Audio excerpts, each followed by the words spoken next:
This image shows a wedding scene caption. A father, who raised his daughter alone, attends her wedding but his nameplate reads, "Charity case, by obligation."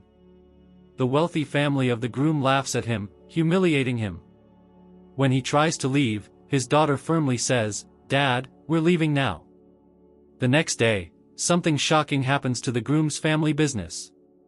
The image emphasizes the line, "Groom's 27 missed calls," in bold at the bottom. Michael Turner had never been a man of many words.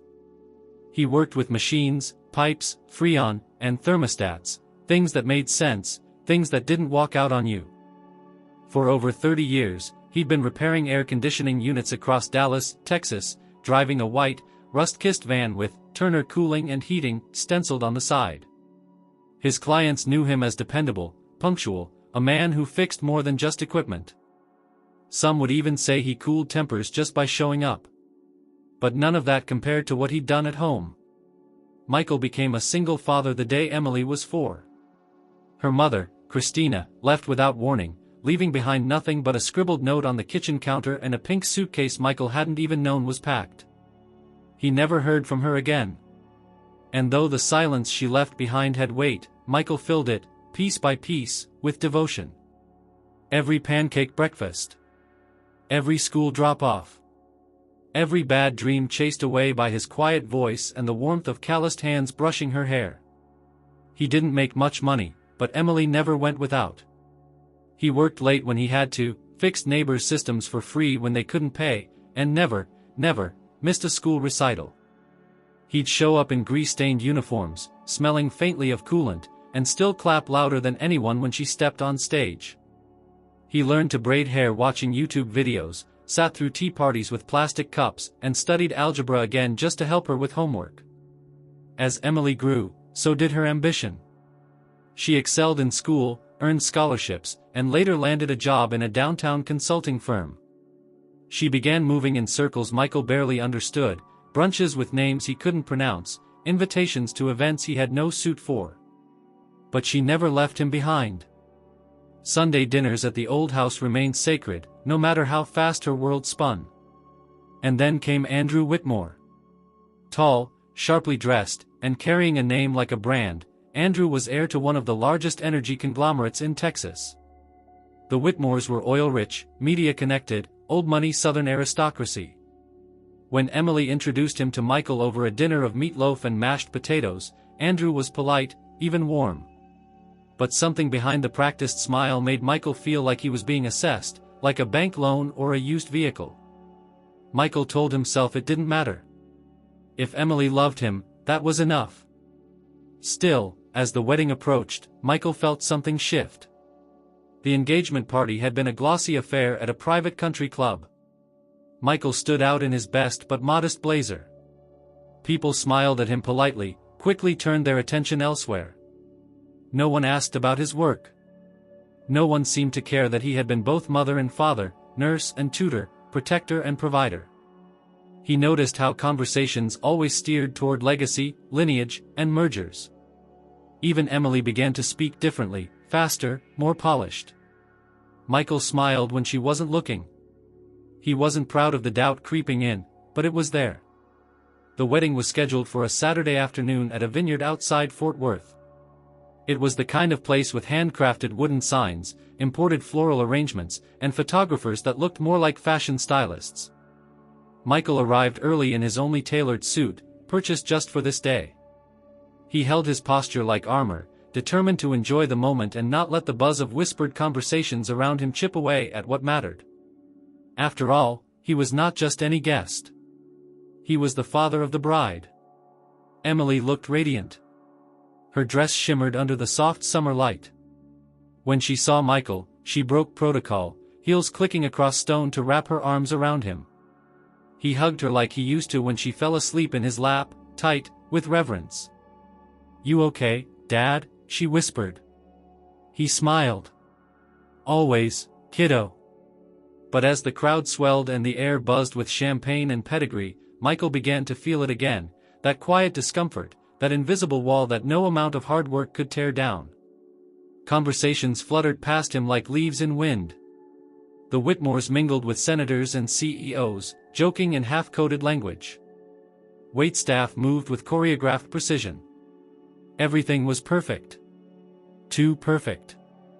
Michael found a quiet corner near the reception entrance and watched it all unfold. Guests were being handed small badges with names printed in gold. A new wedding trend, someone had said, elevated place cards. A server walked over and offered him his. He took it without thinking, then looked down at the smooth cardstock. His breath caught. There, in italic gold font beneath his name, were the words, "Charity Case, by obligation." He stared. For a moment, he wondered if he had misread it. But no. It was there. Brazen. Calculated. Cruel. He looked up, scanning the room. A few people near the Whitmore table were laughing softly, eyes flitting toward him and then away. Andrew stood with his groomsmen, saying something Michael couldn't hear. Emily was across the room, talking to a florist, oblivious to the storm blooming in her father's chest. Michael clenched the card until it bent in his hand. He had shown up. He had put on the suit. He had come to support his daughter on the biggest day of her life. And someone in this room had written him off with 6 words. He placed the card gently on a nearby table, careful not to let his anger show. But the pride that had carried him through every hardship, every year of raising Emily alone, began to shift inside him, no longer a shield, but something sharper. The day was only beginning. But for Michael Turner, something had already ended. The music from the string quartet drifted gently through the vineyard, harmonizing with the clinking of glasses and the soft murmur of guests exchanging pleasantries. Waiters weaved through the gathering with trays of champagne and hors d'oeuvres, and laughter rang easily under the ivory canopy stretched across the outdoor reception area. The wedding of Emily Turner and Andrew Whitmore was, on the surface, unfolding without a flaw. But Michael Turner no longer saw the polished surfaces or heard the cheerful din. The card still burned in his memory, etched into his chest as deeply as the sacrifices he had made over decades. He walked slowly toward the perimeter of the reception area, his face calm but his hands clenched at his sides, the cool evening breeze brushing his jaw. Every instinct in him screamed to leave, but he stopped himself at the edge of the patio, swallowing the bitterness like dry sand. At the center of the festivities, Emily was surrounded by her bridesmaids, laughing about something one of them said. Her veil fluttered behind her like a banner in the wind. She had not yet seen the card. She had not seen his reaction. And for a moment, Michael thought maybe that was best. Maybe this could remain a private humiliation, one he would bury with the rest of the insults life had quietly handed him. But then he noticed a moment, a flicker. A woman from the Whitmore side, someone Michael recognized from earlier in the week as Andrew's cousin Lacey, nudged her friend and pointed discreetly at Michael's direction. Both of them smirked. Michael stood still, meeting her gaze across the space. She quickly looked away. He turned and walked toward the bar, needing distance. The bartender, a young man with sleeves rolled up and too much gel in his hair, smiled politely. "What can I get for you, sir?" Michael paused. "Just water. Sparkling or still?" He hesitated. "Tap's fine." The bartender gave a small, almost imperceptible nod, then disappeared beneath the counter. Michael stared ahead, his thoughts a tangle of memories and the sharp contrast of where he now stood. He had been to events before, school fundraisers, neighborhood cookouts, even 1 or 2 award dinners for Emily's academic achievements. But nothing like this. Nothing so cold beneath its golden shine. His water came in a tall glass with a lemon wedge. He didn't touch it. Someone stepped beside him. A tall man in his 40s with perfectly combed hair and the kind of practiced grin that said he'd sold more than a few ideas in boardrooms. Michael recognized him as Charles Whitmore, Andrew's uncle. The man leaned in slightly, not looking directly at Michael, as if addressing a waiter or a painting. "Quite the party," he said lightly. Michael said nothing. Charles continued, his voice low. "It's admirable, really, what you've done. Raising a daughter on your own, building a life from, not much." He sipped his drink. "Takes grit." Michael finally turned to look at him. Is there something you want to say? Charles smiled wider. Just making conversation. It's a wedding, after all. Let's not sour the mood. He walked off before Michael could respond, his drink still half full. Michael watched him join a circle of men in dark suits, all laughing within seconds. Back at the table where the name cards had been distributed, a few guests were still arriving and picking theirs up. Michael spotted a middle-aged woman with short red hair reading hers aloud in a whisper, Joanna Whitmore, legacy cousin. She chuckled and showed it to her husband, who shrugged. Another guest read theirs and rolled their eyes before pinning it to their lapel. It wasn't just him. Every guest had a label. Some humorous. Some flattering. Some ambiguous. But none so cutting as his. And none whispered about quite like his had been. Then he saw something that twisted the knife deeper. A young server, maybe 19, was stacking a pile of leftover cards on a silver tray. As she passed Michael, one of the cards slid off and fluttered to the ground. He bent down instinctively and picked it up. Michael Turner, charity case, by obligation. Again. He looked at the tray. There were multiple duplicates. Someone had planned this. Intentionally. Repeatedly. Michael handed the card back without a word. The girl, noticing the label, went pale. I'm sorry, sir. I didn't print these. They came from the Whitmore side, she whispered, as if afraid to be overheard. They told us to place them exactly as assigned. I didn't know. Michael gave her a small nod. It's all right. Not your fault. He stood there, motionless, while the world moved on around him. The speeches had started. Someone tapped a champagne glass with a fork, signaling silence. Michael turned slowly to see Andrew's mother, Helen Whitmore, standing beneath the floral arch with a microphone. Her voice was syrupy, confident. Ladies and gentlemen, family and distinguished guests, thank you for joining us today as we welcome Emily into our family and celebrate a union not only of two souls, but of values, vision, and legacy. Michael's ears stopped processing after that. Her words were distant waves crashing against a shore he no longer cared to visit. He watched Emily's expression as she stood beside Andrew, smiling politely, eyes flickering between the crowd and the cameras. She didn't know. She couldn't. He refused to believe she had seen the card, or the duplicate. If she had, she wouldn't be standing there. She wouldn't be silent. He walked away from the bar and started toward the edge of the courtyard, away from the laughter and speeches and elegant lights beginning to glow as dusk settled in. His footsteps crunched softly against the gravel path leading to the parking area. He didn't know where he was going, only that he needed to go. And then he heard it. Not laughter. Not a speech. But something unmistakable. A snort, followed by stifled chuckles, and then the cruelest words yet. He's leaving. Just like he should have years ago. Michael froze. He didn't turn around. He didn't have to. The voices were young, male, smug. Probably groomsmen. Friends of Andrew. He recognized the tone. The sound of privilege wrapped in laughter, the kind that had never known fear or hunger or loss. He took one more step toward the gate. But then... Dad. The voice cut through everything like a wire snapping under tension. Clear. Forceful. Emotional. He turned. Emily stood not 20 feet behind him, her wedding dress billowing slightly in the wind, bouquet still clutched in her hand. Her hair was beginning to come undone, a strand curling over her cheek. But it was her eyes that made the entire courtyard pause. We're leaving.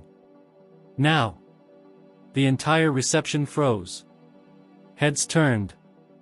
Phones were lifted. Someone gasped. Andrew stepped forward. Emily, wait, what are you doing? She didn't even look at him. Her gaze was locked on her father, her voice steady. Come with me. Michael blinked. Emily, you don't have to. I said come with me. He hesitated for a second more, then walked toward her, meeting her halfway. She took his hand, still warm from the glass of untouched water, and together they walked down the gravel path, past stunned faces, past whispered outrage, and through the gate that led away from the Whitmore empire. The last thing Michael saw before the vineyard disappeared behind the trees was the glittering sign near the reception entrance, decorated with ivy and gold lettering. It read, "A perfect union." But that, Michael knew now, had been a lie. The car ride was quiet, save for the low hum of tires against asphalt and the rhythmic clicking of the right turn signal as Michael maneuvered onto a smaller road, away from the vineyard. Emily sat beside him in the passenger seat, still wearing her wedding dress, the lace bunched awkwardly against the dashboard. Her bouquet lay discarded in the back seat, petals crushed from how tightly she'd been holding it just minutes before. She had said nothing since they left the venue. Michael glanced sideways. Her jaw was clenched. A line of smeared mascara traced her cheek. "You okay?" he asked finally, his voice softer than it had been all day. She nodded once, then opened the passenger window halfway. The breeze rushed in, pulling at her veil until it slipped off completely, catching on the side mirror before fluttering into the road behind them. "I saw it," she said suddenly. "The card." Michael gripped the steering wheel tighter. She turned to him. "I didn't know. I swear I didn't know they'd do that. I believe you." Her voice broke. "I thought they'd accept you. I thought, if they saw how much you meant to me." He didn't respond right away. The pain was still raw, but he could hear the guilt in her tone, and it outweighed his own bruises. When he spoke again, it was measured. "You don't have to explain, Em. Not to me." But she did. Because it wasn't just about the card. It was about what it symbolized, what had been simmering just below the surface since the engagement began, an unspoken divide that no ceremony or designer tux could conceal. The Whitmores had never truly seen Michael as an equal. They had smiled through their teeth, shaken his hand, and listened with performative patience. But deep down, he had always been a footnote. And now, thanks to 6 printed words, the whole world knew it. Emily directed him to a hotel just off the highway, a place she'd booked under a different name 2 days before the wedding, just in case, she admitted. The check-in process was brief. The clerk didn't blink at her dress. Maybe he thought it was a fashion shoot or a themed event. Michael carried her overnight bag from the trunk, and together they rode the elevator in silence. Once inside the room, Emily kicked off her shoes and collapsed onto the edge of the bed. The white satin of her dress looked ghostly against the cheap polyester cover. Michael sat in the chair by the window and watched the headlights pass below. "I should have said something sooner," she murmured. "There were signs." Michael stayed quiet. Emily continued. At the rehearsal dinner, Aunt Helen made a comment about generational gaps in contribution. I laughed it off. And Andrew, he told me not to overthink it. He said she was just old-fashioned. Michael turned to her. "Did he know about the cards?" "I don't know." She paused. "Maybe." That answer sat between them for a long time. Michael leaned forward, resting his elbows on his knees. "Emily, if you're not sure who he really is, that tells you everything you need to know." She nodded, eyes fixed on the floor. The next morning, the first article appeared. The headline was bold, hovering above a grainy cell phone photo of Emily storming down the reception path, bouquet in hand, Michael just a step behind her. The caption read, "Runaway bride or statement of defiance? Whitmore wedding ends abruptly." It spread fast. Social media caught fire. Gossip accounts dissected every movement. The image of Emily in her wedding dress, holding her father's hand while guests watched in shock, was reposted thousands of times. Some praised her for taking a stand. Others speculated about a fight, betrayal, or scandal. Michael's phone rang with unknown numbers until he turned it off. Emily's was no better. She changed hers before breakfast. The Whitmores, however, did not go quiet. A video surfaced from the reception, taken by a guest and posted anonymously, showing the moment right before Emily left. In the clip, Andrew's uncle was mid-toast, glass raised, voice slurred with wine. And to the bride's father, he had said, pausing for effect, "May he enjoy the benefits of this arrangement, though I suspect he wasn't part of the original budget." Laughter followed. Even Andrew could be seen chuckling. That was the laugh that cut deepest. Because it confirmed something that couldn't be undone, not a mistake, not a misunderstanding, but a cruelty shared between those who were supposed to become her family. The video ended just as Emily stood up, eyes locked on her father. Public opinion began to shift. Emily received a direct message from a journalist offering to tell her side of the story. She ignored it. But more requests followed: bloggers, influencers, even television producers. Some were compassionate. Others smelled blood. By the third day, the Whitmore family released a statement: "We respect Emily Turner's decision and wish her well during this time of personal reflection. Our family believes in privacy and will not comment further on private matters." But behind the scenes, things were less polished. Emily's email account was flooded with messages, some veiled threats, others from former Whitmore employees she'd barely known. One stood out, a short message from a woman named Tessa Haynes. "You don't know me, but I worked at Whitmore's Houston office. I left after they tried to bury a project I was on. I think we should talk. What happened to you? It doesn't surprise me. I've seen worse." Emily stared at the message for a long time before replying. When they spoke later that evening over a video call, Tessa looked tired, but determined. She told Emily about a shell company acquisition 2 years prior, where environmental damage had been downplayed to push a merger through. Documents had gone missing. A whistleblower disappeared. She had been silenced, paid off, and left without references. But she'd kept everything: emails, files, recordings. Emily listened, heart pounding. Tessa wasn't exaggerating. She forwarded files that proved it. It wasn't just about a wedding anymore. Emily spent the night cross-checking every name, every email. Her years working in ethics consulting hadn't been wasted. She saw the patterns. The paper trail. And, unmistakably, the fingerprints of Andrew's own department. She stood by the window at 3 a.m, arms crossed, staring into the dark. Michael was asleep on the pull-out couch behind her. He had offered to take the floor. She had insisted otherwise. When morning came, she had already written the outline of a statement. She wasn't going to hide. The video would be her weapon. The truth, her armor. And Michael, her reason. Michael woke to the soft rattle of a keyboard. For a moment, he forgot where he was: the cheap beige walls, the smell of overused carpet cleaner, the distant hum of traffic from the freeway just outside the window. Then he remembered. The wedding. The walkout. The hotel room. Emily. He sat up slowly on the pull-out couch, his joints stiff from another restless night, and saw her seated at the small desk in the corner. Her hair was pulled into a messy bun, a cup of untouched coffee beside her, and her laptop open to what looked like a half-finished press release. She noticed him and offered a small nod. "Morning." He rubbed his face and stood, stretching his back. "You been up all night?" "Most of it." She didn't elaborate. He didn't ask. Michael walked to the window and pulled back the curtain slightly. Morning sunlight poured in, catching dust in the air. A billboard just outside advertised a steakhouse chain.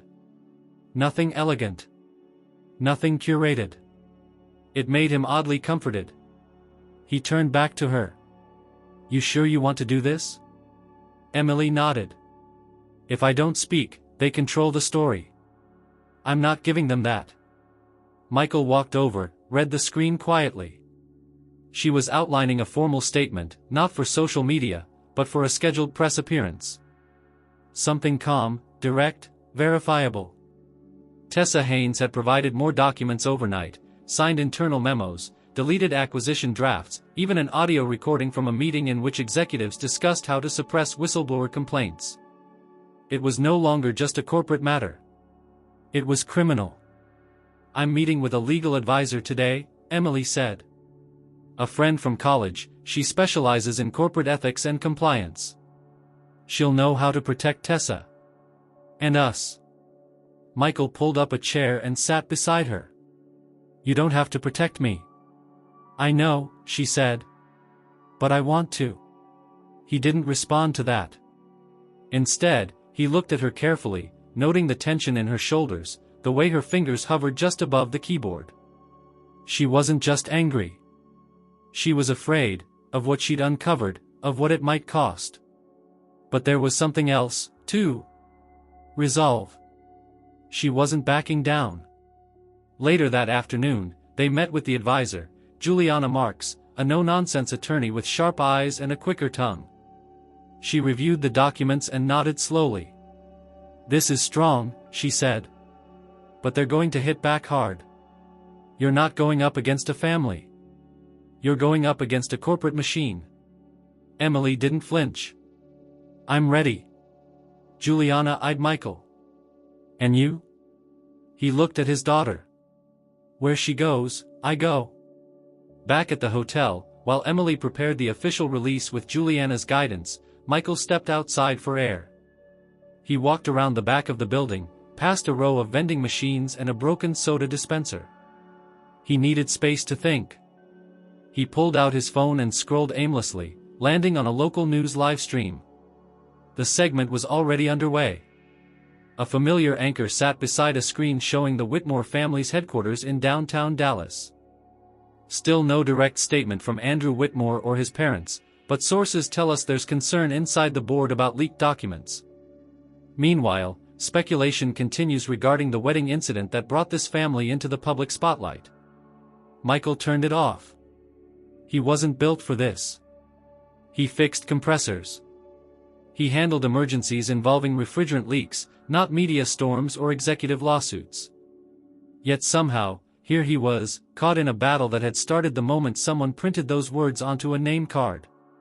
And now, it was bigger than reputation. Bigger than pride. His phone buzzed again. A text. Unknown number. Should have stayed quiet, Turner.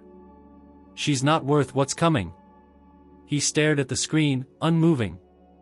Then he deleted the message. That night, a car pulled into the parking lot slowly. Michael was standing outside again, waiting for Emily to return from a document review with Juliana. The car rolled to a stop. Tinted windows. Expensive wheels. The door opened, and a man stepped out. Slim. Gray suit. Confident posture. Andrew. Michael didn't move. Andrew walked over, slow and cautious. I just want to talk, he said. Michael's jaw tightened. Not here. It's important. Michael gestured toward the far corner of the lot, away from the security cameras. They walked in silence until they reached the edge of the lot, near a dumpster and an old chain-link fence. Andrew turned to him, face unreadable. I didn't know about the card, he said. Not until afterward. Michael narrowed his eyes. Emily thinks I laughed because of that toast. I didn't. I laughed at something else. I was talking to my brother. I swear. Michael didn't answer. Andrew continued. Look, the card was messed up. That was Helen's idea. A joke, she said. It wasn't mine. And if I could go back and stop it, I would. Michael finally spoke. You could have stopped it the second you saw it. Andrew hesitated. I thought, maybe if I didn't make a scene, it would pass. It was the wedding day. That wasn't a joke, Andrew. That was a message. Andrew sighed. She's blowing this out of proportion. You both are. And now she's making this about the company? About old acquisitions? She's got no proof. She's angry and she's reaching. Michael stepped forward, just once. You don't know what she has. Andrew didn't back down. Do you? You really think she's ready to take on Whitmore Enterprises? Michael looked at him. Calm. Focused. I don't think it. I know it. And if you think I'll let you or your family try to ruin her, you're underestimating the wrong man. Andrew's expression hardened. This doesn't end well for you. Michael leaned in slightly. Son, I've been poor. I've been alone. I've worked through nights with busted knees and no health insurance. You think a press campaign scares me? Andrew blinked. Michael stepped back. You're not here for closure. You're here to control the fallout. I'm trying to protect her, Andrew snapped. No. You're trying to protect yourself. Michael turned and walked away. Emily returned minutes later and found her father back inside, sitting by the window, phone in hand. She saw the look on his face and knew something had happened. Andrew? She asked. He nodded. He came to warn us. Emily sat beside him. Then let him. We've got the truth. He looked at her. Are you sure you're ready for everything that comes with it? She met his eyes. Are you? For the first time in days, he smiled. Yeah. I think I've been ready my whole life. The room was silent in the days that followed. Michael sat at the hotel desk, the same one Emily had used late into the night, and watched as her draft statement refined itself with each passing hour. Outside, the world began to stir with speculation and conjecture. But in that room, time moved only when she typed another line. Emily had scheduled an exclusive interview with a regional news outlet. She wasn't looking for sympathy. She wanted transparency. The morning of the interview, she practiced in front of the mirror, reading aloud, pausing, rephrasing. Every word was deliberate. Meanwhile, the Whitmore family's statement echoed through headlines and comment sections, thinly veiled attempts at damage control. Their carefully staged corporate facade was cracking, and now they responded only when cornered. The family patriarch and matriarch had remained silent. Andrew, when pressed in interviews, tossed out vague assurances, "We respect Emily's decision." But that was all. At the hotel, Emily pressed send on an email to the local news editor, attaching her statement, the Tessa Haynes evidence, and her official availability. Michael watched, unnerved by the seriousness of it all. His daughter, poised and professional, was stepping into a world he'd never inhabited. A soft knock preceded Emily's entrance. She held 2 coffee cups. "Decaf," she said, "for both of us." He accepted the cup and sipped while watching her hesitate. "I'm doing it," she finally said. "The interview? Today?" "I know," he replied. She nodded. "It's time." The local news crew arrived shortly after, cameras and mics at the ready. The reporter, a composed woman in her 30s with an understanding gaze, introduced herself simply, Karen Simmons. They sat in armchairs stiff from overuse, the hotel room's background a bland backdrop. Emily spoke with clarity, her voice steady. She recounted how she had discovered the documents, how the system had failed Tessa, how her own family chose appearances over justice. She acknowledged the father who raised her, the man who was more than a charity case. Michael choked back tears as he watched his daughter speak not under duress, but with a mission. The interview wrapped. Once the crew left, Emily sank into a chair, exhausted but resolute. She locked eyes with Michael.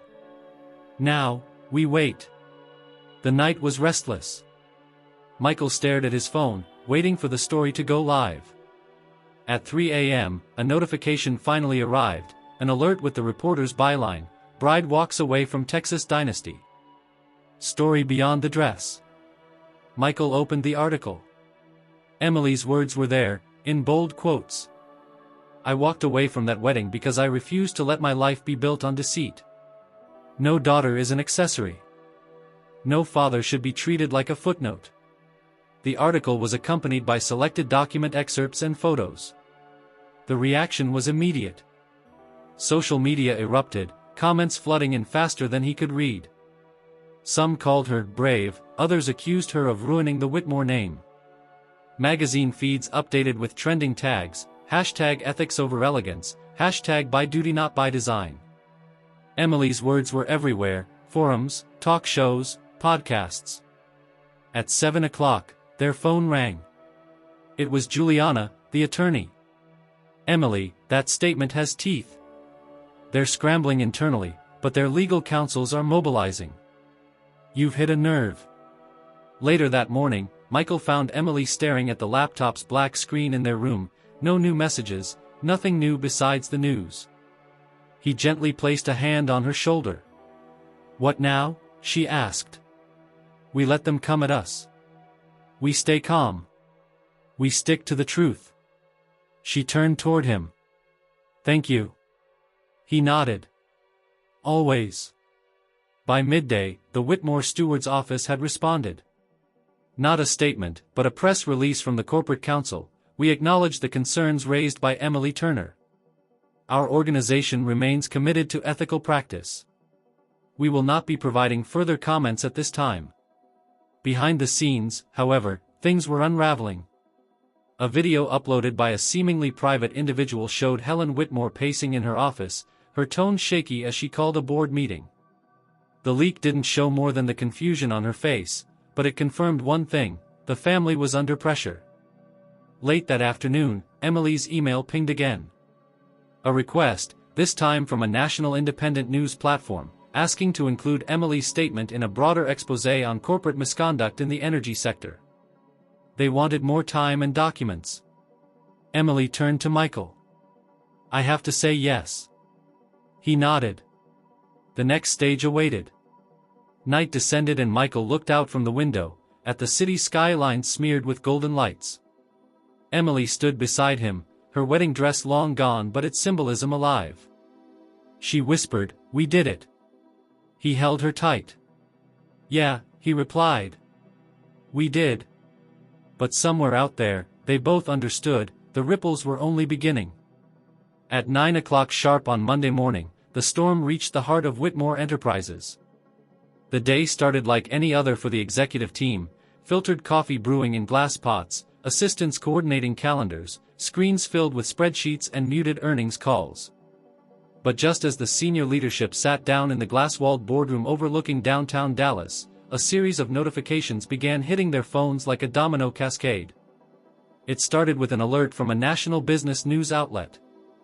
Then another, and another. Within minutes, inboxes were flooded with inquiries from regulatory bodies, investor representatives, and journalists demanding clarification. Emily Turner's story had gained traction well beyond local media. Overnight, the independent platform that had contacted her had gone live with its investigation, a well-documented, damning account of corruption buried in the Whitmore family's acquisition history. And this time, it was not just commentary. It contained documents. Real names. Internal memos. Evidence. Andrew stood at the head of the table, staring at the screen behind him as his assistant stammered through a recap of the article. The boardroom, once a symbol of power, now felt like a pressure chamber. Helen Whitmore sat across from him, lips drawn in a hard line.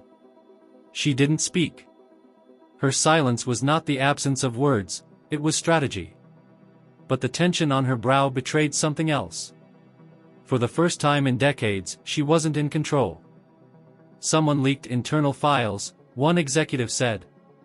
Whistleblower, possibly Turner herself. Another interjected, no. The timestamps suggest these were archived before she was even involved with Andrew. Someone from legal or compliance had to have held on to these.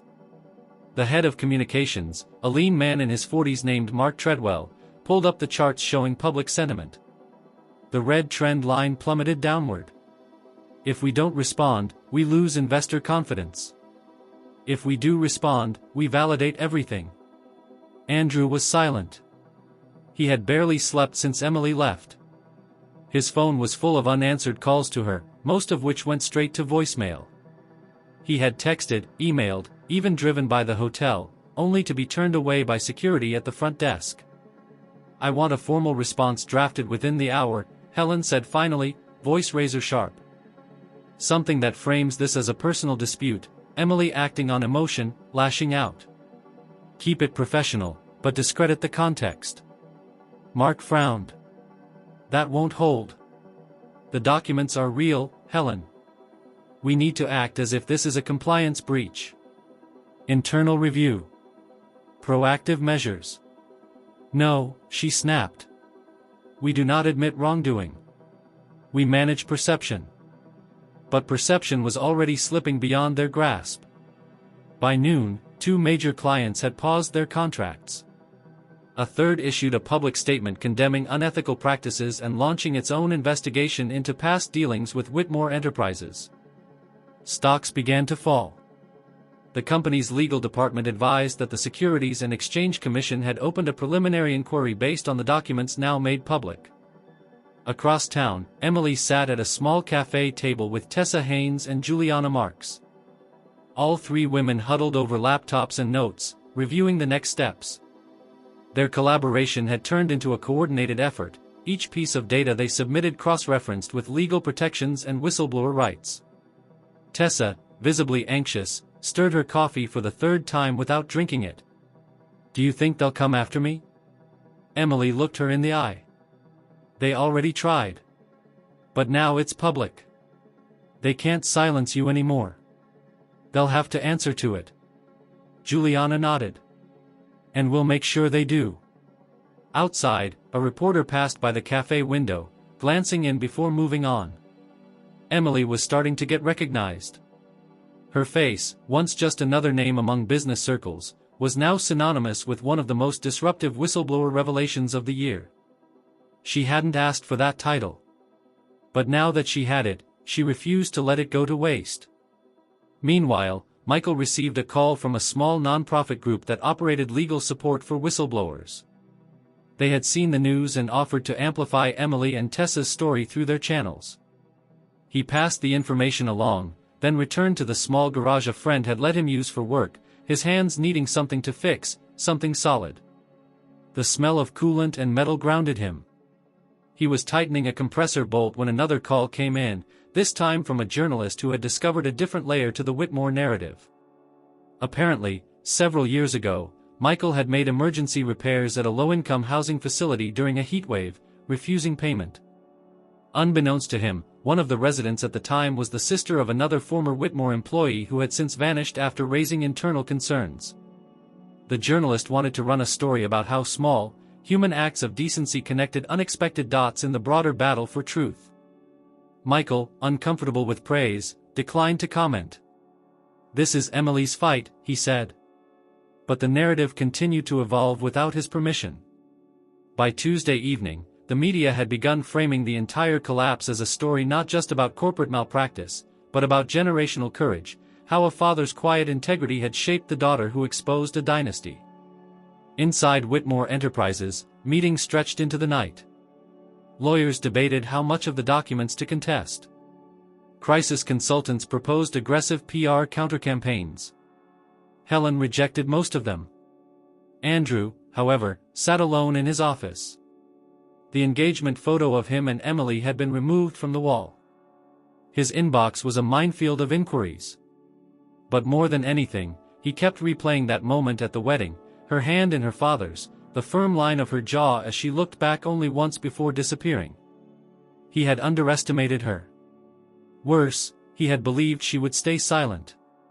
And now, as the company he was supposed to inherit began to tremble at its foundation, he realized he had inherited nothing but a legacy built on arrogance. Back at the hotel, Emily received a call from her former firm. Her old supervisor, Diane, was on the other end. "You've stirred up a storm, Em. I hope you're ready." Emily leaned back against the headboard. "I didn't want this." "No one does," Diane said. "But some people are built to carry it. You're one of them. We're pulling some of your archived work. Might be useful to the feds." Emily paused. "So they're really looking into Whitmore?" "Oh, they're more than looking. They've opened a full-scale investigation." Emily thanked her and hung up. Michael entered the room minutes later, holding a printout of the day's news.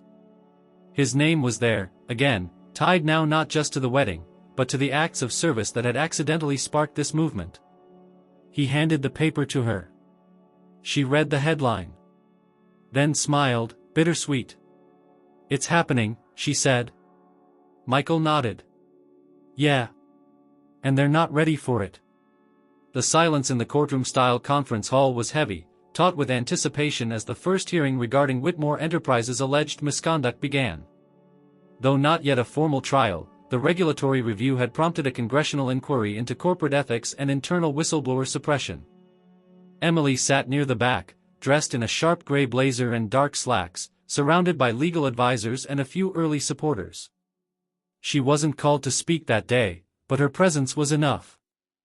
At the front, a panel of regulators asked pointed questions to Whitmore's interim legal team, as Helen Whitmore had chosen to be absent. Her chair remained empty throughout the session, a silence louder than any statement. Outside the courthouse, reporters gathered, hoping to catch a glimpse of the woman who had brought down Texas royalty. But Emily exited through a side door, escorted by Juliana and Tessa. They didn't want spectacle. They wanted change. Back at the hotel that evening, Michael was cleaning the kitchenette counter with mechanical precision, something he did when his nerves were working harder than his thoughts. Emily sat at the small table, rereading one of the articles from that day's hearing, where an unexpected name had surfaced: Travis Kessler. A former junior accountant at Whitmore, Travis had resigned quietly 5 years earlier after a discrepancy was flagged in a merger filing. Until that moment, his name had not appeared in any of the leaks or interviews. But that morning, he had walked into the federal building with a manila envelope and asked to speak to investigators. Juliana had received the update from one of her contacts. Travis had not only corroborated the prior documents but provided new ones: transaction records, email logs, internal reports, details even Tessa hadn't seen. It appeared Travis had downloaded and stored files before leaving, waiting for a time when it might mean something. Emily folded the paper. "Do we know where he is now?" Juliana answered, "He's being held confidentially for protection. They're worried about retaliation." Michael looked up. "You think they'd go that far?" Juliana met his gaze. "They've gone further before. They just did it in the dark." Emily nodded slowly, processing it all. The exposure was growing, but so was the danger. And yet, it was also during these moments of heightened pressure that support began to emerge in the most unexpected ways. The next morning, Emily received a package with no return label. Inside was a handwritten letter. "I watched you walk out of that wedding, and I didn't understand it then. I do now. I worked for Whitmore Logistics for 8 years. They closed our division overnight, said it was restructuring. But I still have my badge. I still have my emails. If you want my story, I'm ready to give it." It was signed only with a first name, Marla. Tessa read the letter aloud twice. Then, with steady hands, she emailed Juliana to coordinate an interview. The next day, Marla joined them at a small co-working space Juliana had rented temporarily for meetings. She was in her late 50s, with a worn denim jacket and weathered hands that spoke of years behind a desk and on her feet. "I wasn't brave like you," she said to Emily. "I didn't think anyone would care about what happened to a bunch of warehouse clerks. We weren't executives. We were just people. They let us go with nothing." Emily listened without interrupting as Marla described how workers were dismissed without severance, some with chronic illnesses, others close to retirement. She'd kept records out of anger, out of a feeling that someday it would matter. Now, it did. As more voices came forward, the story shifted. No longer just a scandal at the top, it was a web of negligence and deliberate harm reaching far down the chain of employees. One by one, the forgotten came forward, their testimonies forming a mosaic of resilience and betrayal. Michael watched it unfold from the sidelines, overwhelmed by how far things had come. Each evening, he sat across from Emily and saw in her not just his daughter, but a woman rising to meet history. She no longer flinched under scrutiny. She asked better questions than the journalists. She helped cross-check testimonies. She was becoming a central force, not because she had set out to be, but because others saw in her a reflection of their own silenced truths. At one point, after a long meeting with federal advisors, Juliana pulled Michael aside. "She's holding up better than most. But you need to remind her she's human." Michael nodded.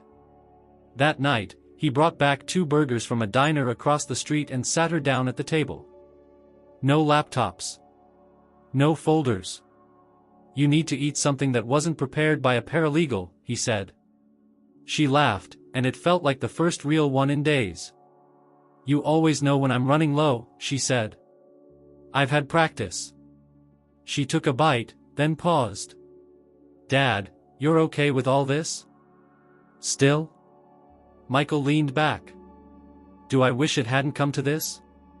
Sure. But would I change it? No. You're doing what people with power don't expect, fighting back with truth. If that's who you are now, I'll stand next to you every inch of the way." Emily looked at him, tears threatening to surface, but she blinked them away. "I hope one day I'm even half the person you are." "You already passed that mark, kiddo." Outside, the city buzzed with traffic and life. But in that hotel room, there was calm, brief, but real. Emily rested that night, finally, while Michael watched the news cycle churn without her needing to chase it. The next morning, the Department of Justice announced it would be opening formal proceedings against Whitmore Enterprises. Emily's name was listed not as a plaintiff, but as a contributing whistleblower with verified evidence. She wasn't alone anymore. She never really had been. When the Department of Justice's formal charges against Whitmore Enterprises hit the wires, the ripple became a tidal wave. Headlines thundered across state and national news. Whitmore Enterprises faces criminal fraud charges amid whistleblower scandal. Stock prices cratered, analysts labeled the company's future in jeopardy. Lawsuits followed, by employees, by shareholders, even by towns where environmental damage had been ignored. Back in the cafe where Emily and Tessa had met weeks before, the legal war chest had grown. Emily, Tessa, and Juliana reviewed every email, transcript, and file. Before them lay a spreadsheet cataloging potential restoration costs and compensation amounts. The numbers ran into millions, not abstract figures, but sums that represented justice being calculated. Emily clicked through rows of data. They listed environmental cleanup liability in Oilton County alone at $12 million. Then there's worker remediation costs, fines, civil penalties. Altogether? Maybe $40 million. Tessa stared at her. They'll bankrupt them before they can spin this. But the reach of this scandal extended beyond finances. The governor's office called for hearings on corporate accountability. Lawmakers demanded reforms in ethics oversight for family-run conglomerates. Emily's story became a catalyst for policy. In Washington, effective immediately, lawmakers introduced a bill requiring larger transparency in family corporations tied to public service contracts. Meanwhile, Helen Whitmore had gone silent. Charles and Andrew's calls went unanswered. The company lawyer issued only short statements invoking unwarranted allegations, even as audit firms withdrew their services. The company's insurance refused to defend directors' liability claims. Whitmore Enterprises' credit line was frozen. Michael sat at his workbench in the makeshift garage after a long day for Emily. He tightened a bolt on an old unit lovingly restored from years past. When he'd started, he'd never imagined the wreckage around him, a dynasty collapsing, an empire tarnished, a daughter at the heart of it all, steering the truth beyond the wreckage. Late that evening, Emily returned carrying a thick dossier. She placed it on the counter. Whistleblower claims alone will cost them over $70 million in settlements and fines. That's before any criminal penalties. Michael nodded, silently absorbing the weight. On the following morning, a rural community in Houston County filed a class action lawsuit, alleging that Whitmore Enterprises knowingly breached emissions regulations near family homes. Farmers, once supporters of the company, were now plaintiffs in the tens. In a separate move, the Securities and Exchange Commission froze the assets of key Whitmore board members. Andrew's inheritance was tied up indefinitely, estranged, and shrinking. Meanwhile, Emily received a call from a small community nonprofit offering mental health support to those affected by the environmental damage. She attended a meeting in person. Families shared stories, children with asthma, elderly with exposure risks. Their faces hardened her resolve. These weren't just numbers in spreadsheets. These were people. Lives. That afternoon, she met with federal prosecutors. The aim wasn't criminal revenge, but restitution. She pushed for a fund, one that Whitmore Enterprises would set up, specifically for remediation and impacted families. The prosecutors leaned in, the concept became central. At night in the hotel room, Emily sprang awake, startled. The city lights twinkled. Michael, roused, asked if she was okay. "Yeah," she said. I saw their faces today. I want more than punishment. I want real restoration." Michael nodded. "That's why this is different, Em, not just exposure. It's repair." Meanwhile, Helen Whitmore's personal wealth was being assessed. The bank initiated foreclosure proceedings on personal properties that had been used as collateral for loans, some tied to the conglomerate subsidiaries. Law firms considered seizing vacation homes as part of civil penalties. Andrew's future as an heir had collapsed. Rid of power, he was now legally threatened, and personally devastated. The legal pressure built up like a wave. By Friday, Whitmore Enterprises had no liquidity.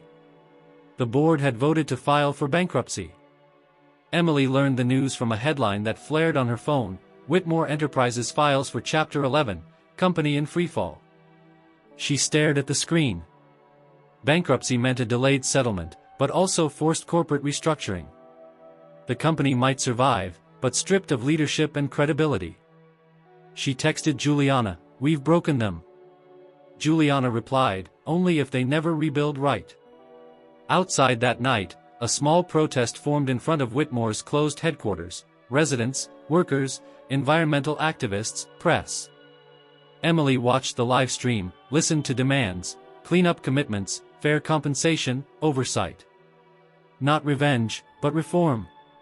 On the 12th day since the DOJ announcement, Emily stood on the courthouse steps armed with a press release.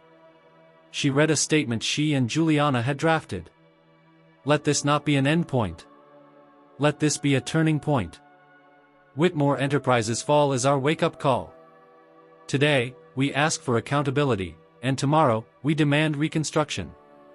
We want safe homes, healthy communities, and fair livelihoods. This is not just about justice. This is about rebuilding the trust we thought was unbreakable." Michael watched streamed feeds from the hotel. The old, struggling man who had fixed compressors now smiled with pride. He understood now the power of a quiet life lived with integrity, of a daughter raised on compassion, not obligation. He reached for his phone. He dialed Emily's number. "Dad. They clicking on feed? I'm watching." She inhaled. "Thank you." He nodded to the screen. "They're listening." The news continued to flood every outlet: TV, radio, podcasts, digital columns. But inside the hotel room, it was the silence between sentences that spoke loudest.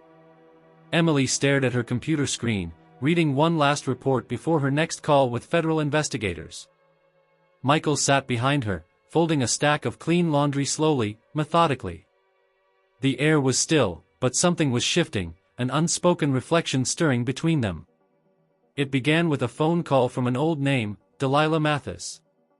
Emily didn't immediately recognize it. The voicemail was short: "Emily Turner? I think we need to talk. I knew your mother. And I knew your father, long before all this. There's something you don't know. About back then. About now. I'm in Abilene. Please call me." The mention of her mother made her chest tighten. It had been years since Christina's name passed through anyone's lips. Michael rarely brought her up. Not out of bitterness, but because absence had replaced explanation. Emily replayed the message twice before she turned to Michael. "Dad. Do you know a Delilah Mathis?" Michael froze. His hand paused mid-fold. A long silence filled the space. Then, slowly, he nodded. I haven't heard that name in over 20 years. Who was she? She used to run a shelter. South Dallas. Back when you were little. Emily's heart caught in her throat. Was she the one, Mom? Michael nodded again, this time more firmly. Christina spent nights there after she left.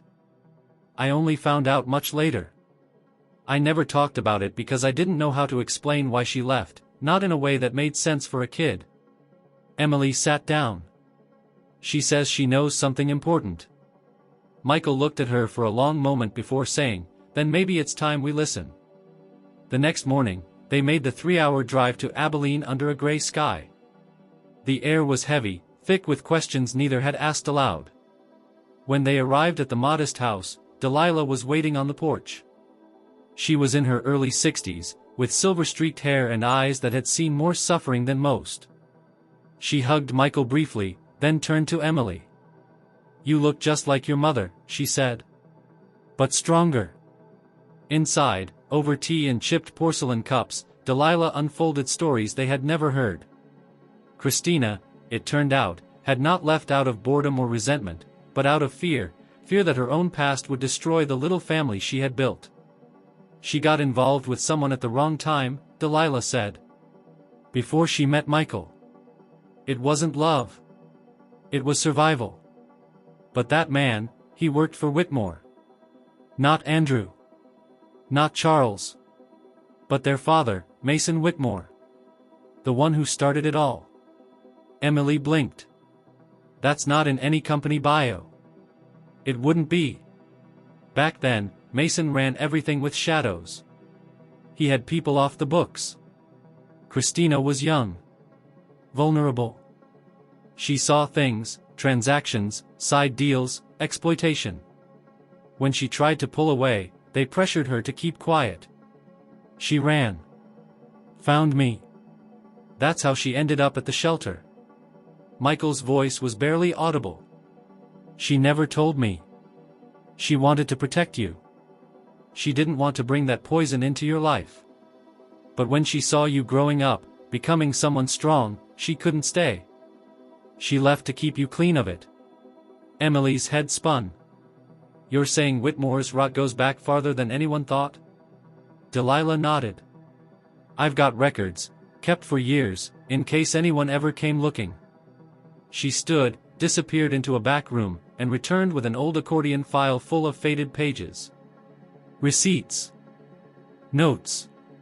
Letters. Records from the shelter. A few names Emily recognized from the documents they had already uncovered. Some were new. One was Tessa's former supervisor. As they combed through the papers, something clicked. A ledger dated over 25 years ago listed cash transfers to shell companies, many under pseudonyms later used in the acquisitions Emily had helped expose. It was a mirror of the present buried in the past. Michael stared at the records, his hands resting on the table. I fixed the cooling units at that shelter, he said suddenly. Summer of '98. I did it for free. Delilah smiled. I remember. Christina was afraid to come out of her room, but she watched you through the window. Said she had never seen anyone work so patiently. Emily looked at her father, realization dawning. That's why she trusted you. Why she chose you. Michael said nothing, but his silence said everything. That night, back at the hotel, Emily laid the documents across the bed. The web of corruption was older, deeper. The case was no longer just about Andrew and Helen. It was about Mason. About the very roots of Whitmore Enterprises. And those roots were rotted from the start. She picked up a page with Christina's name scrawled at the top. She tried to warn people, Emily whispered. They buried it. Michael sat beside her. Now you're unearthing it. She nodded. I have to. Not just for the people hurt now. For the ones who were silenced before. Juliana, when called, agreed immediately. We'll add it to the next federal briefing. This isn't just fraud. This is generational conspiracy. Emily exhaled. Delilah said Christina had started writing something before she vanished. A letter. But she never finished it. Michael looked out the window. Maybe that's what you're writing now. Emily didn't sleep that night. She read every note, every half-faded record. And as the sun broke over the horizon, she sat at the desk and began drafting her own open letter, one that would finally explain the full picture to the public. It would not be about revenge. It would be about truth. The next morning, before she submitted the document to Juliana, she looked at Michael. I think I understand now. Why you never let bitterness win. Why you never chased them. Michael folded his arms. Because if you do that, they still control the story. But if you stand, tell the truth, and walk forward? That's power they can't take. Emily smiled. Let's finish what she started. And with that, she pressed send. It was just past noon when Emily arrived at the base of the Whitmore building. The sun hovered high above the Dallas skyline, casting harsh reflections off the mirrored glass tower that once symbolized untouchable wealth. Now, its name was tarnished, its logo the target of angry chants and public demands for justice. The protest lines were still in place, albeit thinner. A group of demonstrators circled the sidewalk with signs, "Justice for the workers, no more corporate abuse, your legacy is a lie." Most people in the crowd recognized Emily the moment she stepped out of the town car, and yet they didn't shout her name. They parted. She walked through them like someone carrying more than her own weight. Michael stayed behind, just down the block, observing from across the street. He had offered to accompany her inside. Emily had refused, not out of fear, but because she knew this part had to be hers alone. The confrontation had been inevitable. Andrew had asked for it. 3 days earlier, his legal counsel had sent a message to Juliana. Mr. Andrew Whitmore requests a private meeting with Ms. Emily Turner at Whitmore HQ. 1 hour. On record. No press. Juliana advised caution. He has nothing left to gain. He's not trying to fix anything. He's looking to salvage something, his name, maybe. His pride. I don't trust it. I don't need to trust it, Emily replied. I just need to finish it. Now, at the 25th floor, in the room once used for board meetings, she faced him again. Andrew stood by the long window, back to her, staring out at the same city that had once bowed to his last name. He didn't turn as she walked in. He wore no suit. Just a black shirt with sleeves rolled to the elbows. He looked smaller than she remembered, not in height, but in presence. The arrogance was gone. Or perhaps it had been stripped away. When he finally turned, he didn't smile. You look tired, he said. I am, she answered. You called this meeting. Say what you need to say. He paused, eyes drifting to the empty chair across from him. Sit. I'll stand. Andrew lowered himself into the chair anyway, letting out a breath that might have been frustration, or defeat. I didn't think it would end like this, he began. That's because you were never forced to think about endings. You were taught only about winning. Andrew nodded once. Maybe. Probably. But I didn't want to fight you. Emily narrowed her eyes. Then why did you stay silent when your family mocked my father? Why did you laugh when they tried to humiliate him? Why did you sit at the top of this machine knowing exactly what it crushed underneath? Andrew's voice was low. Because I thought I could fix it from the inside. That's a lie, Emily said flatly. You thought it wouldn't touch you. You believed you were insulated. That no matter what happened, people like you would come out clean. He looked down, unable to meet her gaze. I believed in the company, he said.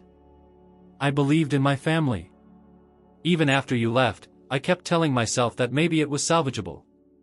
That maybe you overreacted. Emily leaned forward. And now? Now, the air between them was still. Andrew raised his head slowly. Now I know it was all a lie. You didn't ruin Whitmore. You exposed it. You showed us what was rotting beneath the surface.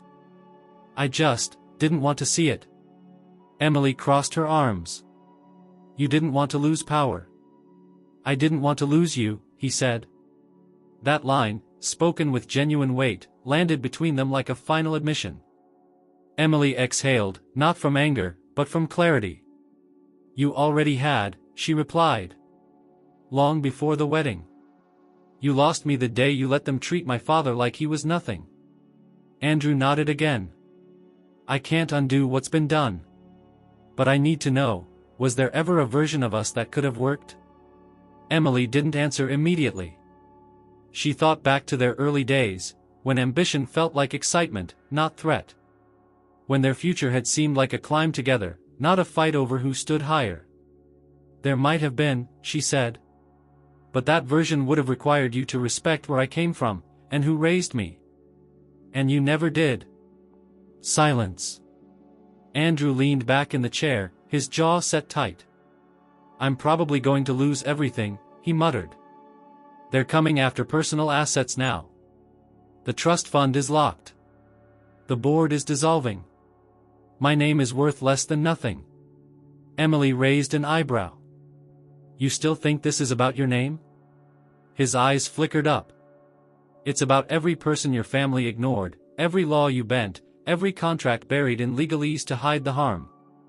You're not a victim, Andrew. You're the consequence. That one landed harder than anything else. After a long pause, Andrew stood. He walked to the window again, stared down at the people gathered outside, protesters, journalists, and regular citizens still seeking accountability. What happens now? He asked. Emily joined him at the window, just a few feet away, but miles from where they once stood. Now, she said, we keep rebuilding. We take the pieces your family shattered and turn them into something honest. Transparent. Fair. We hold you accountable, and we move forward without you. Andrew turned toward her. Will you testify? She nodded. Of course. He studied her face, but saw no hesitation. I deserve that, he said quietly. Emily moved toward the door. You deserve every word of it. As she reached for the handle, Andrew called after her one last time. Emily. She stopped, not turning back. If I had said something that night, about the card, the joke, any of it, would you have stayed? She answered without hesitation. No. Because you never understood why it mattered. And then she walked out, leaving behind not just Andrew, but the last threads of a relationship built on appearances. Outside the building, Michael stood waiting by the car. When he saw her emerge, he straightened. She walked toward him without a word, slipped into the back seat, and finally allowed herself to close her eyes. Did he get it? Michael asked. Emily shook her head. No. But I did. The ride back from the Whitmore Tower was uneventful, yet emotionally loaded. Emily sat in the back seat of the sedan with her head tilted against the glass. The city passed in blurred streaks of buildings and traffic lights. Michael sat beside her, reading her silence not as defeat, but resolution. She wasn't shaken. She was simply tired.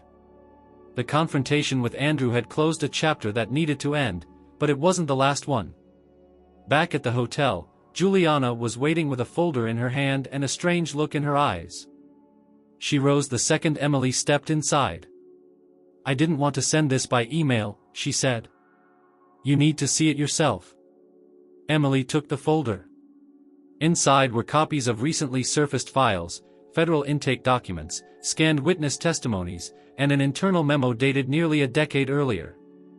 The subject line read, Turner Volunteer Activity, Non-Invoiced Maintenance Contributions. The document was issued by a now-defunct subsidiary of Whitmore Enterprises, and below it, Michael Turner's name was listed. 3 separate entries noted his work repairing HVAC systems at low-income housing developments that were under a quiet contract with a Whitmore-funded redevelopment program. Emily furrowed her brow, scanning faster. Why is this important? Juliana tapped the last page. One of those locations housed a woman named Elena Tarrant. You remember that name? Emily nodded slowly. She testified last week. She was a key witness in the procurement scandal. She had access to the falsified invoices. She lived in one of the buildings your father fixed, for free. And according to her deposition, that moment changed everything. She said, and I quote, "He was the first person connected to Whitmore who didn't ask for anything. He just fixed the damn unit." I started watching the others closer after that. Emily sat down hard on the edge of the bed. "That's not possible. You weren't even working with Whitmore then," she said, turning to Michael. He gave a light shrug. "I didn't know those buildings were tied to them. Just got a call from a neighbor who said a complex had no air conditioning during a heatwave. Said there were kids and seniors inside. So I went." Juliana crossed her arms. "Well, your act of kindness turned out to be a catalyst." Elena started collecting records the week after that. She didn't go public until now, but she's one of the strongest links in the chain. If you hadn't gone, she may never have noticed the missing funds. Emily leaned forward, fingers steepled beneath her chin. "So all this, it started way before I ever got involved." Michael gave a small laugh. "Guess doing the right thing has a longer shelf life than we thought." But the revelations weren't done. Juliana pulled another document from her bag. This one was newer, dated just days earlier.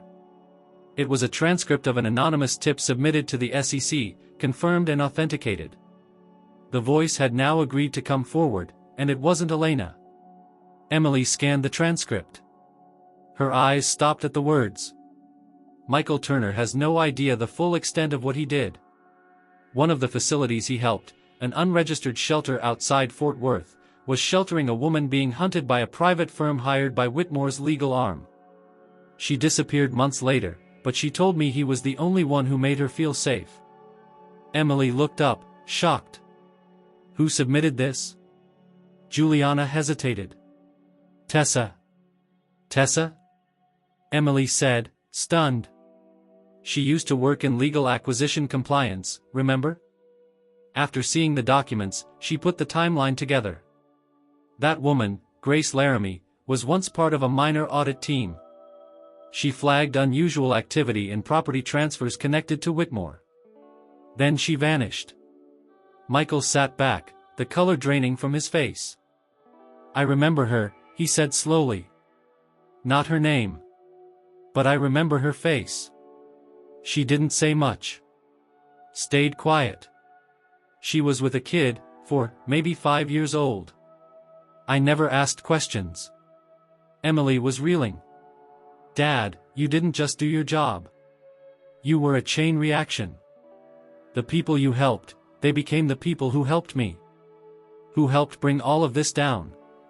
Michael rubbed the back of his neck. "I didn't mean to start anything. I was just trying to do some good." Juliana gave a small, rare smile. "Sometimes that's how the most powerful things start. You didn't light the fire, but you gave people the courage to strike the match." Emily stood, her mind racing. "We need to include this. The bigger story. Not just the collapse of a corrupt company, but how it fell, because decent people didn't look away." Juliana nodded. "We'll need full verification on the Grace Laramie testimony. The SEC will handle it quietly." That night, Emily began drafting an updated statement, one that reframed the entire narrative. Not just about whistleblowing or exposing corporate greed, but about the long, winding reach of decency. She titled it, "The Cost of Doing Nothing." Michael sat quietly beside her, watching the glow of the screen light her determined face. "You okay?" he asked. She nodded. "It just makes sense now. Why I couldn't stay silent. Why I walked away from that wedding. Why I couldn't look the other way when I saw what they were doing." Michael leaned back in his chair. "You were never meant to." The next day, her new statement went live. Media outlets picked up the unexpected angle, how a technician's anonymous acts of kindness created a ripple effect that ultimately helped bring down a billion-dollar corporation. A father who had no idea he was shaping something bigger than either of them could see. It became a national conversation. Hashtags surged. Editorials asked, what if more people simply stepped in where they saw need? What if good wasn't so quiet? And buried beneath all the headlines was one quiet truth that echoed in Emily's heart. It had never been about power. It had always been about principle. 3 months had passed since the final testimony was delivered, since Emily's last official statement had circulated through headlines and legal chambers. Whitmore Enterprises, once a Southern institution of power and wealth, had all but crumbled. Most of the top executives had either stepped down or were under active investigation. The name still existed in paperwork, but only as a placeholder for bankruptcy courts and restitution ledgers. Emily, however, had disappeared from the public eye by choice. The move to Austin had been quiet, intentional. No interviews. No appearances. No social media. She and Michael rented a modest single-story house on the city's edge, surrounded by open skies, distant hills, and neighbors who didn't ask for last names. The house was small but airy. The front porch caught the late afternoon light just right, and the kitchen window overlooked a patch of land Emily swore she'd turn into a garden one day, though for now it remained wild and overgrown. Michael had converted the detached garage into a working shop. It smelled of oil and sawdust again, familiar, honest smells. He'd taken on just a few repair jobs a week, enough to stay busy but not overwhelmed. People dropped by with broken heaters, window units, and sometimes just to chat. Word spread that he did honest work. That was all he needed. Emily had started her consultancy, just like she'd envisioned before everything unraveled. But this time, it wasn't about big firms or high-stakes portfolios. Her new company, Equiethics, was built from a home office and served small businesses, local owners who wanted to operate with transparency, who needed guidance but distrusted the corporate machine. The first client was a local construction firm looking to improve their environmental and labor practices. The second was a nonprofit expanding into affordable housing. She handpicked every case. Each morning, she brewed strong coffee, sat at her desk by the window, and worked with purpose, no overhead, no assistants, just her laptop, a legal pad, and a quiet sense of control. In the evenings, she joined Michael on the porch. Sometimes they talked. Sometimes they didn't. There was peace in the routine, after the chaos, the noise, the cameras. No more reputation to protect. No image to maintain. One evening in midsummer, Emily received a letter, not an email, not a call, but a handwritten note in a plain envelope. It was from Tessa. The letter read, "I thought I'd never be able to breathe again after what they did to me. But you gave me air. You gave a lot of us that. I'm in California now. Working at a nonprofit. I use what I know to stop it before it starts. I owe that to you. If you ever want to speak on a panel out here, I'll save you a seat. But if you're done with that world for good, I get it. Just, thank you." Emily folded the letter carefully and placed it in the drawer with the few keepsakes she'd brought from Dallas. She went outside where Michael was adjusting a new set of shelves in the workshop. "Hey," she said, leaning against the doorway. "Do you think we ever really leave it all behind?" Michael set down his tools and looked at her. "No. But I think we choose what we carry forward." She nodded. "Then I'm choosing this." That weekend, they invited their neighbors over for dinner. Nothing fancy, just grilled food, iced drinks, folding chairs on the lawn. A mix of young families, retired couples, and a few kids who ran barefoot through the grass until the fireflies came out. One of the neighbors, an older woman named Patrice, sat beside Emily at the end of the night. "I hear you help small businesses," she said. "My niece wants to open a bakery but doesn't know the first thing about taxes or paperwork. Would you be open to talking to her?" Emily smiled. "Absolutely." The woman reached into her purse, then paused. "I feel like I've seen you before, though. Are you sure we haven't met?" Emily shook her head. "No. I just have one of those faces." And the woman let it go. Later that night, as Michael washed the dishes and Emily dried them, she asked, "Do you ever miss Dallas?" Michael shook his head. What was there to miss? All the noise? The people who never saw us? She laughed softly. You really don't care what anyone thinks of you, do you? Michael paused, drying his hands. I care what you think. That's enough. She looked down, suddenly emotional. You never told me how hard it was for you. All those years. Doing it alone. Michael leaned against the counter. It was hard. But not because I was alone. It was hard because I didn't want you to ever feel like you were missing something. That was the only thing that kept me up at night. Emily walked over and hugged him. I never missed anything, Dad. I had everything. The next morning, she framed Tessa's letter and hung it in her office, just above the window where the sun hit around 10 o'clock. Beneath it, she placed the card that had once humiliated her father, now encased in glass, but with the original words crossed out in red ink. A single line was written beneath in her own handwriting, because integrity is never charity. And with that, Emily stepped fully into her new life, not defined by the scandal, or the family that tried to absorb her, but by the quiet, steady path she had carved for herself and the man who'd shown her how to walk it. It was late autumn in Austin. The air had cooled, crisp with that rare southern sharpness that came just a few weeks each year. The leaves from the old oak in the backyard had begun to gather along the fence line, and the first chill of the season crept into the mornings.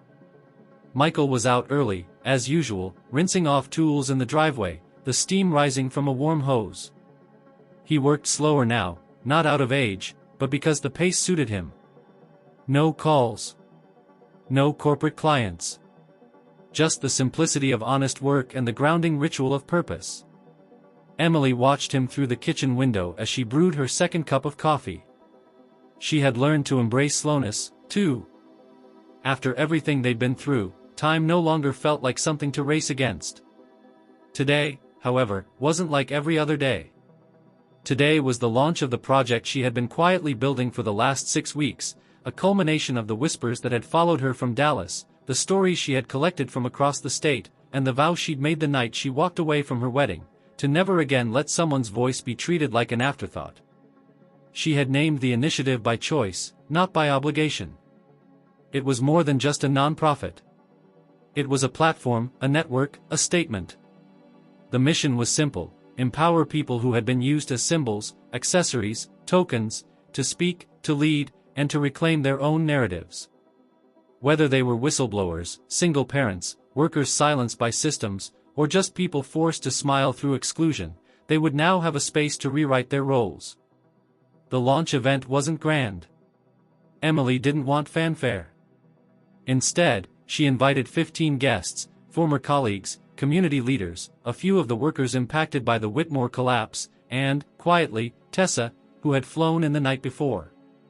The venue was a modest hall downtown. Exposed brick, no stage. Just a circle of chairs and a small table where brochures were stacked beside a single framed object, the original place card from the Whitmore wedding. It rested inside a shadow box, mounted upright. The words were still there: Michael Turner, charity case, by obligation, but now, a bold line had been drawn through the bottom half. Above it, a plaque read, "The mistake wasn't the words. It was believing anyone had the right to assign them." Michael had seen the display the night before, when Emily first showed him the completed space. "You sure you want to hang that up?" he asked. She nodded.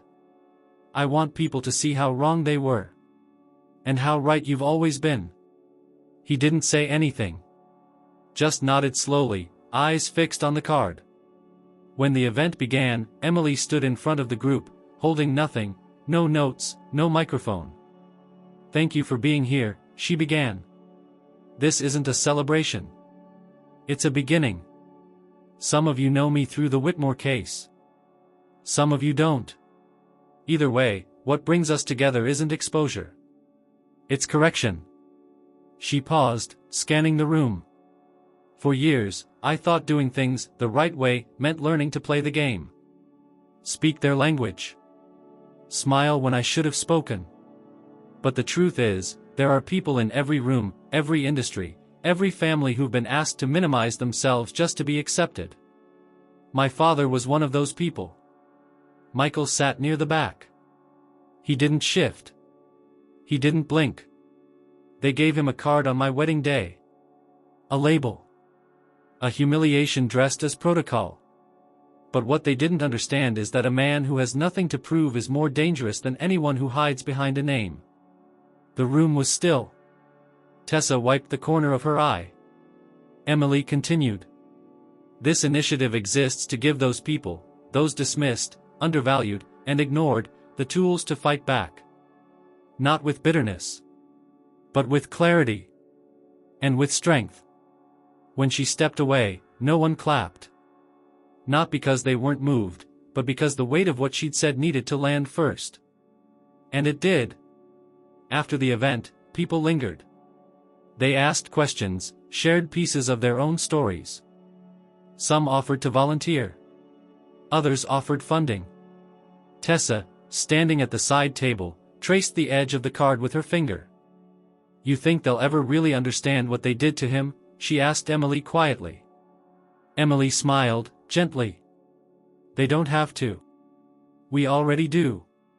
Later that evening, as the hall emptied and the lights dimmed, Michael helped Emily pack the last of the materials into the car. As they slid into their seats, he glanced at her. You made something real. You showed me how, she replied. They drove back through the quiet streets of Austin, past closed shops and flickering street lamps. The world outside no longer seemed like a battlefield. It felt more like open ground, ready for whatever came next. At home, Emily carried the framed card into her office. She placed it on the wall beside her desk, where it caught the last orange light of the evening. Then she sat down, opened her notebook, and began outlining the next workshop, focused on dignity in leadership. Michael stepped into the room. She turned. You still okay with me keeping it? He shrugged. It doesn't hurt anymore. Not because it doesn't mean something. But because now it means something different. She nodded. That's what I wanted. He leaned against the doorframe, hands in his pockets. You know, he said, when I first saw that card, I wanted to throw it in the fire. Emily smiled. Now it's proof. Not of what they said, but of what we survived. Outside, the wind picked up, rustling through the oak. The porch light clicked on automatically. Another night was settling in, peaceful and still. And on the wall, quietly glowing in the soft light, hung a name that once meant shame, now reclaimed, honored, and complete.